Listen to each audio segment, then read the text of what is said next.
right, so tell me a little bit about when you got this record and where and all that. So this came out I think it was released in 1967, and there were 3 records that I was infatuated with because I was only in 67. I was only 12 years old, and but I had an older brother who influenced me a lot in terms of what was cool and hip, especially in music. And the 3 records he was trying to get me to listen to was this record, the Doors' first album, and the first, and we've talked about this, SRC record, of all things. And the irony is the SRC record was freshly dropped from Capitol at that point, but this wasn't doing so hot either. You know, the Velvets were just, they pressed a nominal amount of copies, it was all gone. So when I was about 2 years later, when I was about 14, so this must have been 1968, 69, I saw this in a record bin. I said, holy crap. And I shelled out whatever it was, you know, $2 and $3. The price sticker says 65 cents on it. So that's what it was, yeah. I mean, it's inflation, right, over the years. And then I found the SRC record later on that year, and then he gave me the first Doors record. And I was thrilled. That was like Nirvana for me, before Nirvana. Whereabouts would you have bought it? Where did you grow up? I grew up in LA, in the San Fernando Valley. Yeah, where specifically? In Studio City. In Studio City? Yeah. Oh, wow. Okay. And yeah. What kind of places did you buy records at? Like, there was a big, really hip, used and new record store called Aaron's Records on Melrose in LA proper. And everybody went there. You used to trade in your records, you used to buy used records. Yeah. I remember it was 1970 something when the Velvet Underground's Loaded just came out. You know, all of us were lined up when the door opened that morning when the store opened. You know, we were all of 8 people that cared, because it wasn't until really Transformer came out that the Velvets and Lou got any sort of name. But same thing, I mean, $1.95. Yeah. And obviously when you got it, it was probably used already. Yeah. It was a couple years old. Yeah. And it happens to be this promo copy. Right. This mono promo copy. But that, you didn't have any idea of that. I didn't know what a mono promo copy was. Yeah. Did you even think of, were you like looking for mono versus stereo at all? No, I wasn't a collector in any way. You're so young. I was just a kid. Yeah. You know, and I saw the label was yellow, and I thought, that's pretty. All the others I've seen are blue. How do you think your brother heard about the Velvet Underground in LA at that time? He was into psychedelic rock, and he was into, you know, this kind of stuff. He had good taste. He influenced me a lot in terms of other things. How much older was he? 12 years older. 12 years? Yeah. Oh, wow. So I looked up to him. He was like 26. Yeah. Oh, okay. I looked up to him a lot. So he was going out to clubs and stuff like that. And he kept saying, you really should drop acid. When you were 14. When I was 14. You really should drop that. Well, you know, that's de rigueur of that era, you know.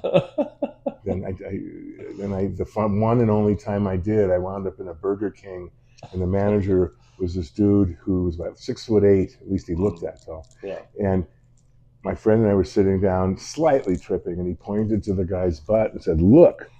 And I looked, and the butt was going like this and vibrating a little. I said, you mean his butt? And he goes, yeah. And then all of a sudden, the butt went in. It went from convex out to concave in. I said, you mean his butt just went in? He goes, yeah. Everything I said, he goes, yeah. And I said, he doesn't know, does he? No, you should tell him. So I went up to this guy, and I said, listen, man, you know, just as a heads up, because I care, your butt's going in. We were staring at your butt, and it's going in. What's going in my butt? I said, no, that's the good news. Nothing is going in your butt. It just went from convex out to concave in all of a sudden. He goes, what you say? I said, yeah, if I was teaching math, you know, I'd say the first derivative of your butt's negative now. And he goes, you get back there. You don't look at my butt. You don't touch my butt. I don't want any derivative shit. No, you know, and that was it. And then we heard squad cars, the cops. And they think they're coming for us? No, let's get out of here. So that was my one and only acid trip. But tying it back in a closed loop to this, that night I put on Sunday Morning because it was Sunday morning that happened. Okay, gotcha. Yeah. You also mentioned that you used to have a copy of the Ostrich. Yeah. Where did you find that? Do you remember? That I knew was going to be worth money. Yeah. I got it there's this guy Crescenzo Capisi, who was a well-known record collector in New York, Brooklyn. And by that time, this must have been in the early 80s, very early 80s, late 70s. But I knew that things like that were getting rare, and especially that single and the ostrich. Mm-hmm. And I wasn't thinking of investing to make a lot of money, but it was only $110. Mm-hmm. And I thought, you know, and that really is cheap for that record. Yeah. You know, and I just borrowed money from 8 kids that I knew, and we did it. Yeah. And you said that later on you were able to show that record and this one. And this one, yeah. Lou, so yeah. I started getting savvy that this was worth a little more than, mm-hmm. and a little more of an item than just a normal release, even though even the normal ones are pretty rare. Yeah. So I took this and the ostrich single, and Lou was in Book Soup in West Hollywood in LA, and he was signing his new book of poetry that I think mostly were lyrics for his songs, called Between Thought and Expression. Mm-hmm.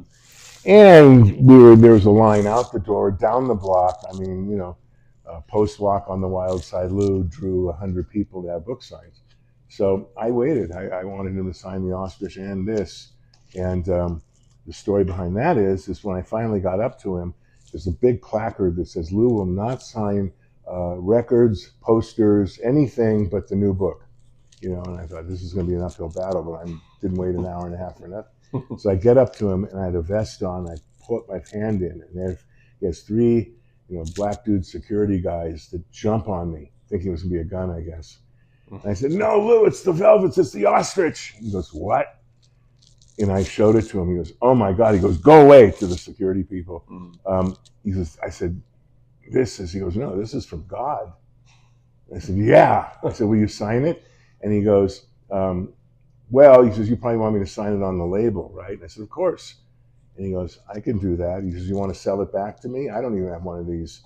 And I said, No, it's okay." He says, "I don't blame you." He says, if this came from Mount Olympus, who would sell it, you know? Lou never being humble about what he's worth on any level. Right. So, and then I had this in the car thinking, and I left it there because I didn't think they were going to let, you know, you couldn't stuff this under your jacket, right. Just a 45. So, but then since he did that, I said, "I have one other thing." I said, "Please." He says, "Well, come back." He says, "You're special." You know, and Lou Reed told me I'm special. My God. You know, and again, I was probably like 1980. So I was only 24 or 5 at the time. And anyway, so I ran and got this, and I said, "Look," and I said, "It's the original banana." And he says, "Did you ever peel one?" like menacingly. And I said, "Yeah." I said, he goes, "What color is it underneath?" I said, "Pink." He goes, all right. Like I passed the test. And I said, "Will you sign this?" And he was getting out a pen to sign this too. And his handlers pushed me along and sweat me out because people were complaining that they were waiting all this time and they weren't allowed to take records. And again, the last thing I said to him, I said, "Well, I wish you could sign my record." He goes, and he took to the handlers. He goes, "Well, I'll sign it. Let him hear. He's worth it." And again, but he never got around to doing that. Oh my God, that's so held by Lou, but not signed. This held by Lou, but not signed. But the ostrich was. Okay. So I can't complain. Cool. All right.